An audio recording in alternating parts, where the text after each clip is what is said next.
around Donington in this super little car. This was the first racing car to win a world championship that had the engine in the back, other than the Auto Union before the war. This car is a Cooper Formula One car. This happens to be a 59 model. This is exactly the same, or nearly exactly the same, as the one that I managed to win the Argentine Grand Prix in 1958 with. It really is a very, very pleasurable car to drive. I mean, it's very responsive to the steering, you know, I mean, the brakes are good, the performance is remarkable, really. Well, now I'm going slowly at the moment, trying to get the water temperature up here so that the oil pressure will drop, but that's coming down quite nicely, and then I'll use a bit more res. Before I do, I want to show you, let's just go around this corner on the racing line, but not at racing speed. I come in, change down, start on the outside, right on the out, I then cut right into the apex right there, like that. I then go out there wide, then into the next apex, and then wide out here, and that's the sort of racing line.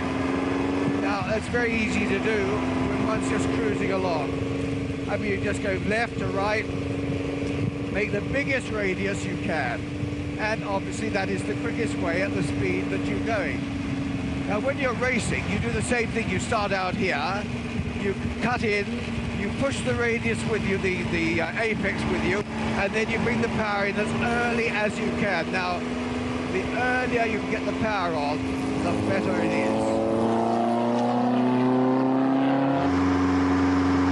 I'll show you again. You start here, close in there, and then you go to the outside. Well, here we're coming into double corner, so I'm going to the right, and I'll go out to the left again, right there. Now I come to the outside here. Now, that's just going round on the sort of racing line, but when you're actually racing, you can't necessarily do it like that. And one has to develop one's own technique. Now, in my career, I reckon it took me at least 5 years to learn how to brake really hard. Because braking isn't just putting your foot on the brakes and slowing the car. Braking is, when you brake hard, the car becomes unstable, basically unstable. Therefore, you've got to learn how to control this and hopefully benefit from doing it. When I go around a corner like this, quite often I don't want to just go in and out. I want to be able to get the car in late like that and then bring the back out. Now I'm oversteering, and that helps me. It helps me get my foot down earlier, which is what racing's all about, getting the power on the ground as early as you can.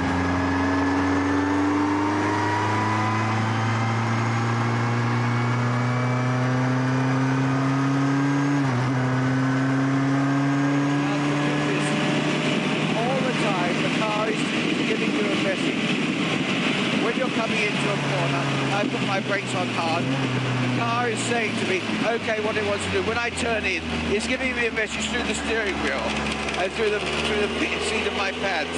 And the message I get is my interpretation that makes me a better or worse driver than another guy. All the time, it's just like when you learn a language. The more you know, the more fluent you are. Well, it's the same with driving. You are more fluent when you can understand the message the car's telling you. Because the car's the thing you're trying to control.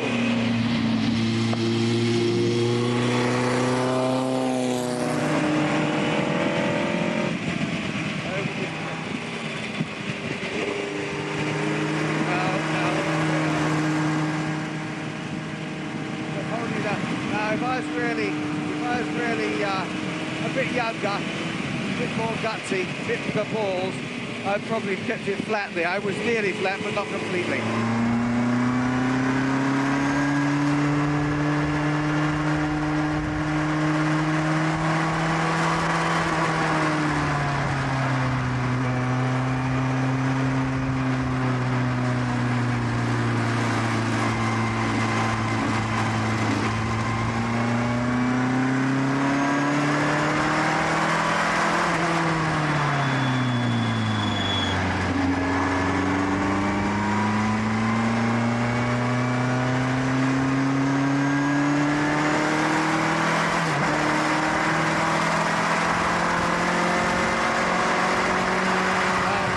A car like the Cooper really going quickly and you're really on the limit, you then lift the inside wheel a bit. It gets very light, the inside wheel, and in circuits like Monaco in the 60s and so on, one could go into a corner and could actually lift the thing so it would go over the edge of the pavement, if you like.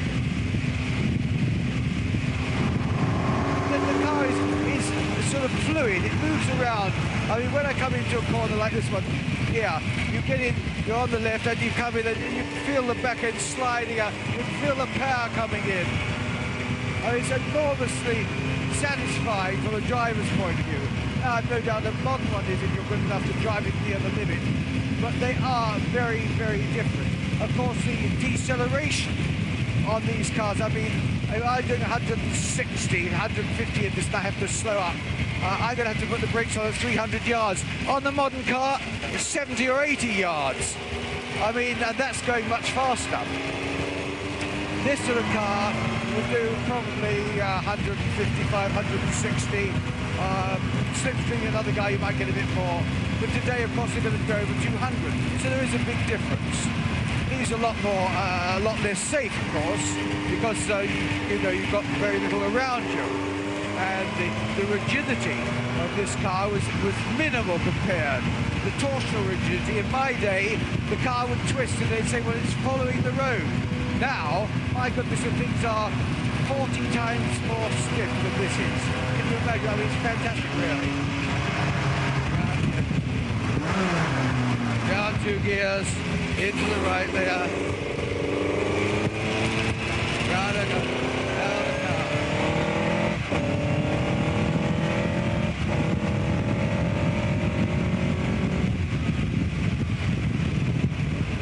Great car, really great car to drive, these Coopers. It's because they're so user friendly. Keeping out here. Out. It's quite difficult to force yourself to do that. And there you got that. Got quite a lot of power left on this car, I'll tell you that.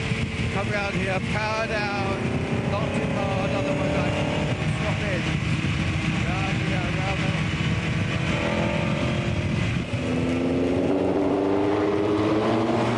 When you take a car like this, if you're going to win with it, you've got to drive it right on the limit all the time. And the concentration it requires to do that for 3 hours or so is enormous.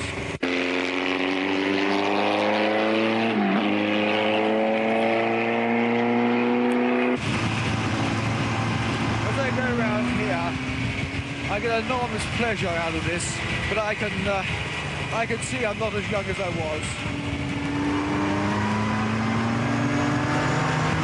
Motor racing's something that if you're as good as fans here, you give up when you're 46. And I would have settled for less than him, and I probably would have liked to have gone on till I was 50, but now it's my last lap and I've got to go in. So I don't want to do any heroics. So I might as well try and enjoy it to the end.